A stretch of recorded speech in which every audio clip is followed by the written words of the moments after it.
Hey guys, welcome back. Another remote edition of Applesauce Baloney. Eric's out of town, so we're gonna make do OG with what we got. OG bologna, OG Right, applesauce and bologna. right. So we're gonna make do with what we got. If it goes bad, we'll just stop because you're not listening anyway. So here we go.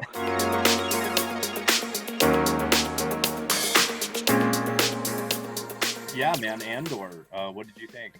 We Yeah. haven't So talked since it came out. right. So I have to fully admit, I was tired when I watched it on Wednesday night. Um, I did fall asleep.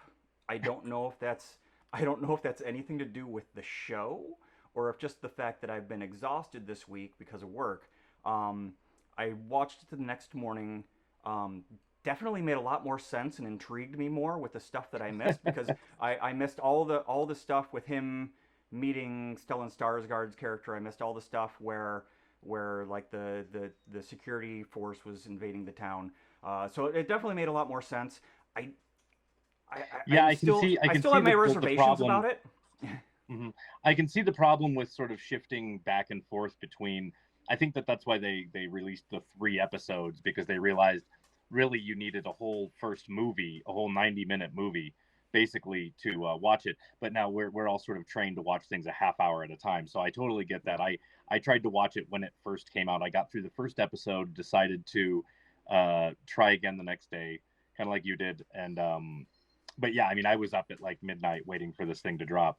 I really got intrigued with. I'm really excited to see more and more of this darker side, this more, dare say, adult, more mature sort of Star Wars stories that we can start telling. Like sort of getting toward the darker elements that they wanted to do in Rogue One. Right. So Right. I really dug where it's going. I'm excited. I see exactly why they needed to release 3 episodes, because it would have gotten off to too slow of a start. And whereas Which now which it I'm already fully kind of did. invested. It already kind of did, Yeah, but it just but just like all I'm the other invested. shows do. I like the it's a deep cut Star Wars story. This is 5 BBY. That's not like big beautiful Yala Samari. That's before the Battle of Yavin. Um, that's sort of the year zero, for anybody that's not a super Star Wars nerd like us. That's sort of year zero in the Star Wars canon. It refers to Episode 4, which is the original Star Wars movie, is sort of the starting point for all these. So this is 5 years before that. So it's 5 years after the events of Obi-Wan, the TV show. Yeah. Um, it's 5 years before the events of Rogue One, Yeah. which is where Cassian Andor meets his dramatic end with Jyn Erso, Spoiler after alert. they, deliver the Death Star plan. Spoilers. Cassian Andor dies. Um, Though I'd always like to believe that, fan theory real quick, that it is possible to bring them back, because you could have K2SO could have implanted his personality in another one of the K2 droids, and then he shows up in a ship and rescues them, just like they did earlier in the movie, before the Death Star wave wipes them out. yeah. Fanfic, So so fanfic. so I mean, kind of like we've talked before in Star Wars. You only die when you decide you don't want to live anymore. So as Right, long as they were sitting on the beach and decided to live, they can come back. right. Um, but I mean, I don't know. They so look like so they were pretty ready to die. But anyway, yeah. yes. But talking about Rogue One and Cassian Andor, he was not my favorite character from Rogue One. And when they announced they were doing this show, I was like, well, why do I want to know more about this guy that Kind of like lukewarm. Yeah, you've always been a little really lukewarm. we Yeah. already got his character arc in Rogue One. He started a scoundrel like Han Solo. He goes through his arc, and then his arc finishes at the end of Rogue One. So what sort of story can they tell? And I'm intrigued by that because, like you said, this show is a lot of really deep cuts into Star Wars nerddom. If you've been playing the role playing games forever, if you read the old Corporate expanded universe security, novels, man. I know where you're going with the this. Corsec. Yeah. We get the Scrappers Guild, which we had in the Mhm. video game Fallen Order. There's a lot of like they're really plumbing the depths of things that exist in Star Wars. Right, right, You and know, to go no, into Corsac, to go down the Corsac rabbit, hyperspace hole for a second. You and I, when we originally played the old West End Star Wars role playing game, and in the old Adventures of Han Solo and Lando Calrissian books, Yeah. from that are now considered legend canon. But in all those books, the big bad, Yeah. because they weren't allowed to kind of touch anything going on with the Empire because they didn't know what Lucas was going to do with the Empire. So it was all it was all that was the big bad, was the corporate Yeah. security. And I was so delighted to bring those guys back, and I love Yeah. this officer's arc in this first 3 episodes. Spoiler alert: he goes from being an ambitious young, like just kind of a ruthless dude, where now at the end of this basically first Andor movie that we've just gotten, I don't know where he stands. Is he going to go the way of Agent Callus in Rebels, or is he going to go even more intense into the dark? I What I'm excited about, again, kind of like you said. I'm actually Andor's great. Diego Luna's awesome, but what's great about his character is he's great to surround with these other great characters. Yeah. And Yeah. so this scrapper woman that I don't know Oh, the name yeah. of the actress, but love her. And I'm already in love with his droid B, with their droid B. Yeah. But that whole I mean, that by far history, standout character for everyone because it's a yeah. droid and it's in Star Wars. So yeah. Yeah, and I wanted to go over with you the timeline of, so her character and B and those sort of scrappers. That's obviously a Republic ship that lands, but it's an old Republic ship. But where do you think that falls in the timeline of the Clone Wars? Is that, and with the Andor's character's age, I So think it would be happening at the end of the Clone Wars. it really has to because if we're saying this is 5 BBY, right? And Right. we can put Cassian somewhere like late 20s, early 30s, Mm-hmm. right? So that's a Cassian that's like maybe 14, Mm-hmm. maybe 10 to 14. 12, So 12, yeah, I'd say 10 to 12, maybe 14. I mean, yeah, he's they're it's Star Wars age, so I think it could be anywhere, like you said, right. between 10 years He could be old and 25. He could be yeah, 5. Um, right. But yeah. no, because the old Republic, because that Republic ship, that guy starts immediately firing on children. So this is not the benevolent good guy Republic. This is the Republic that's almost the Empire. Well, and realistically, what Disney and Lucasfilm is now telling us is that there has never been a benevolent republic. It's Right. always been this gray area of Mm-hmm. bureaucracy. Bureaucracy. Yeah. So it's interesting, and it's going to be. I mean, it's very, just like they're telling in the Marvel stories. It's very parallel to what's going on in today's reality. This is very an Yeah. ACAB moment. This is very, the people that have everything squashing the guys that have nothing. And it's told in the story with this captain of the Corsac. It's told with Mm-hmm. Cassian. They're all It's well, fighting. it's a They're all very fighting this greater, higher thing. right. His Um, name is the name that his name should be Cassian Andor, because it's definitely a class struggle story. yeah, yeah. They're Oh, um especially putting him back on a less mhm, developed homeworld planet where maybe they didn't mhm. have off-world transportation. They had Right. a So different language. he I really mean, is living the sort of like he really is sort of living the dreamer, sort of the immigrant, turned, having to, and then being always crushed and oppressed by this modern yeah, system, and then trying, finally he is the perfect OG rebel, really, yeah, the more you think about it. yeah. So yeah, I'm excited to see where it goes. I mean, is this a 10 episode season, an 8 episode season? It is a 12 episode season from what Great. I I'm understand. excited. I'm So excited. So unlike basically we're getting She-Hulk, yeah. So unlike right. She-Hulk that only has 2 episodes left to get us to an ending, we have a long road with Cassian Andor, which I'm excited for because like you said, he can build a lot around him, and I'm way more intrigued by the story of this surrogate mother smuggler person. I'm way more excited about the Stellan Skarsgård character and where Yeah. that relationship takes us That's what I'm and saying kind of is, and we're gonna get to meet Saw Gerrera, and yeah. so this OG Rebel cast, and then I think we're gonna start, like you've always been saying since you wanted to, and I'm glad we're focusing on some of these new characters, but I also agree with you. Now I think now we start to see Mon Mothma, maybe a little Bail Organa. We start to see this OG different factions coming Yeah. together. that are fighting the rebellion. So or they're fighting the Empire and the origins of the rebellion. And so we'll get to She-Hulk in a second, but I have to ask you one Yeah. more question. What are our odds in these next episodes? So we've got 12, so we've got 9 more to go. So we basically have like we're going to get a trilogy of Andor. What are our chances of seeing? This is 5 years BBY. Like where Yeah. we know exactly what is also happening and who is also flying around in this same cast of characters: Saw Gerrera, Mon Mothma, Bail Organa. It's the Rebels crew. Right. What are our And knowing chances of that, seeing some knowing little dive-ins on Ahsoka or Ezra Bridger or so so I think we could possibly get an Ahsoka in a hologram form interacting, and I apologize, I can't remember the name of any of these characters yet. Stellan Skarsgård character is very much a Fulcrum-esque beginning of the yes, rebellion, so it'd be cool to see him have a like he knows virtual. Fulcrum, right? That's what I'm getting at. He knows Yeah. he knows Fulcrum.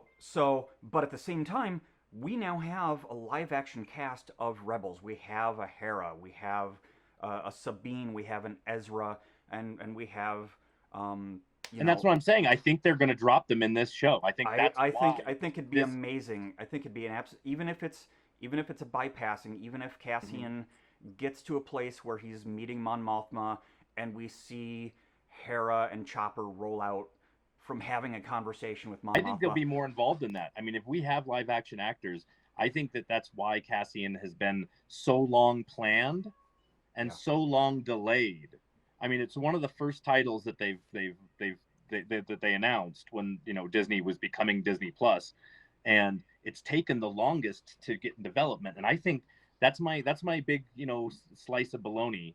That I think they're using this little known character from Rogue One, a successful but a lesser known Star Wars movie, to set up and introduce to the mass audience these deep gut characters we're talking about. That if you haven't seen Rebels, you should. If you haven't seen Clone Wars, you should. It fills in all these gaps. But I think Filoni in his infinite wisdom is distilling some of these characters down so that we're gonna get the essence Yeah. of them and who they are. So if you don't see Rebels, if you don't see Clone Wars, you're still gonna get into Ahsoka Yeah. and the Yeah. Acolyte Well, and it's everything moving forward. That hopefully the Star Wars plan is gonna come together. yeah, it's like we talked about before, and it's the same as with the Marvel projects. They're finding windows into the world for people that are coming in new.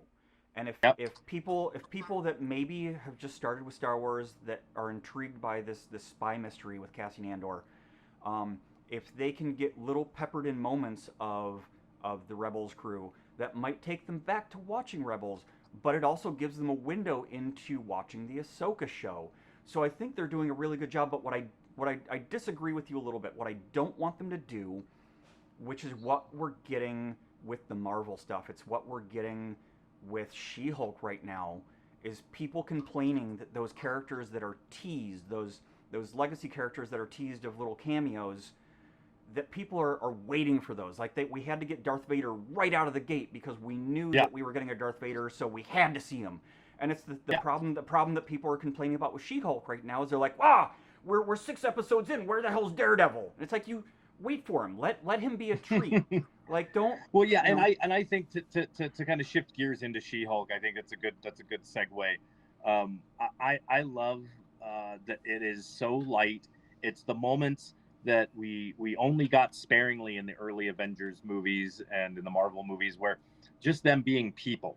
Yeah, And so I see, in Multiverse of Madness, we see Doctor Strange starts having to be the most uncomfortable wedding guest, and we're seeing Shang-Chi, in his origin story is very we're and we need that. It grounds yeah, those characters, and it's always been a part of comic bookdom to have the Avengers sort of hanging out around the water cooler, complaining about dirty coffee, dishes. yeah, yeah. You know, I mean, I'm absolutely loving it. I dropped our She-Hulk episode, so if you haven't watched that, watch us go gush over the first couple episodes of She-Hulk.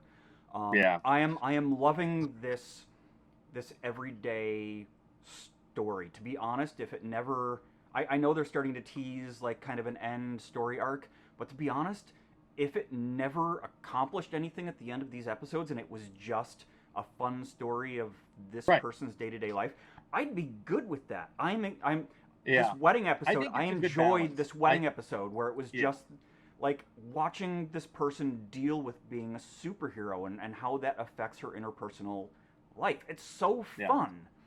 I Now, love the alt covers. I love every episode being a different cover, like just Jen, attorney yeah, at law, yeah, you know, and and it's and SheHulk that's half the Pink, fun of you it. know, and And that's half yeah, the fun of it is yeah. that they're having fun with it.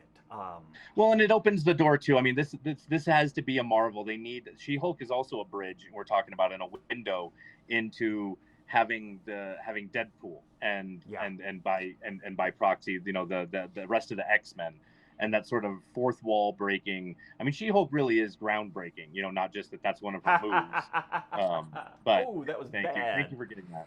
Thanks. But I'm here all week. Tip your waitress. But yeah, man, like it's She-Hulk is fantastic. Like it's a fun story. It reminds me of like Boston Legal, Ally McBeal, Yeah, you know, yeah. a Murphy classic like Brown. law, Yeah, yeah, law dramedy kind of show. You know, even echoes of sort of, you know, I like that their team is sort of getting together, and yeah, I think there's a possibility for it to be kind of like a really fun, unique show. I mean, her whole lawyer crew. yeah, Huge yeah, fan of Long and Madison. It's yeah, there's a lot of places this show can go, and it's giving itself permission to not take itself seriously. And so, like, I'm all for it. Just like take the yeah, ride, you yeah, know. yeah. And yeah, if you don't like it, then you don't need to go online and bash it because like we get it already, you Yeah, know. right, right. So we talked about how much we liked it. I kind of talked a little bit about the overall story arc. So let's get into some baloney. Where is Okay. She-Hulk going? Obviously, we've had Titania, we've had the Wrecking Crew, we have the Hulk flying off into space. We have this whole story arc about her skin being impenetrable and people trying to get her blood. Right, and that's the kicker scene on this last episode we're talking about. What's this episode 5, 6? 6. Yeah, episode 6. The you know spoilers. The first wrecking crew that you know bent the needle trying to get her. They've obviously whoever's behind them has come up with what is obviously a a syringe that will pierce her skin. Right. Um, So I thought for sure before this that the somebody hitting on her was going to try to get her blood um, while she's knocked out as Jen or right. something like that. So I'm kind of surprised. I guess they're going to go with this like Hulk-proof gamma, you know, kryptonite needle that's going to be able to pierce her skin and so yeah, I think that's the bigger arc, and I think, like you said, I'm fine. However long they want to take with that side arc is fine because I'm just enjoying like this. Really, it's setting the tone for that. There are multiple heroes out there, so we're setting the Yeah. tone for that. Like the X-Men just showing up out of nowhere won't be weird. The Fantastic Four having been around, like this is a universe of superheroes, and everyday ordinary people that that that have superpowers that aren't Yeah. ordinary, but just are like this last guy, one of my favorite side characters I've had so far, the Mr. Immortal, the guy you know keeps killing himself to get out of his marriages, Right. you know, since apparently like early history, because he references being a duke and having all this like ruby gold, you know. Yeah. He's almost a character out of What We Do in the Shadows. Right. But Right. yeah, I mean that this guy obviously has superpowers. He's not using them to be super. He's using them to be a terrible person, and that's why we have to have a She-Hulk attorney at law to be dealing with Yeah. these superpowered problems. Yeah. And But I I'm all loved for it. Like I and love I it. yeah, and I love the side plot with and again, forgetting their names, I'm sorry. The two other paralegals that she works with. That was such a fun Mm-hmm. dynamic, and it's building this fun team. So I want to throw a little baloney against the wall.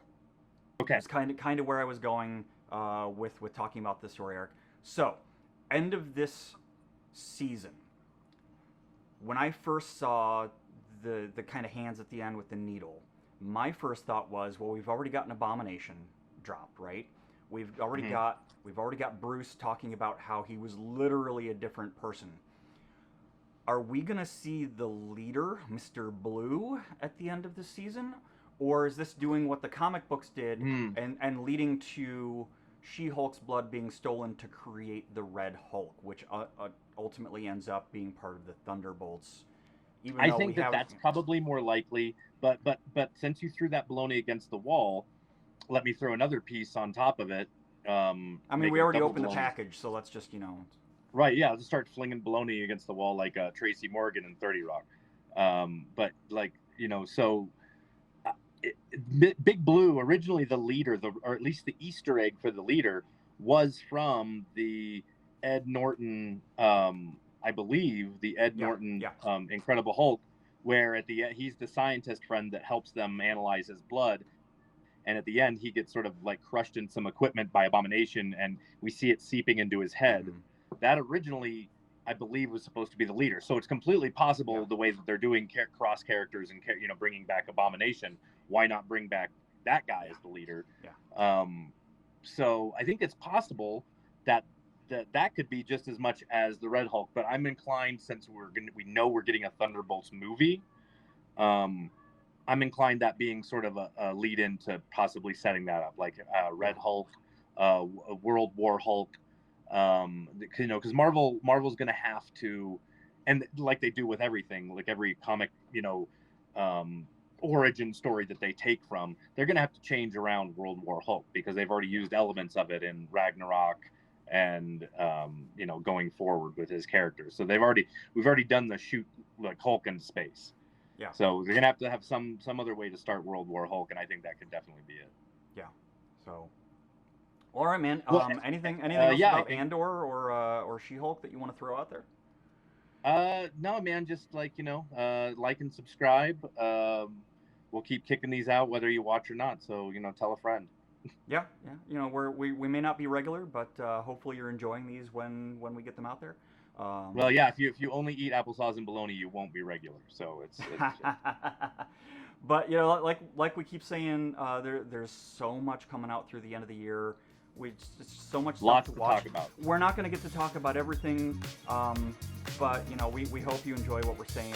And until we see you next time.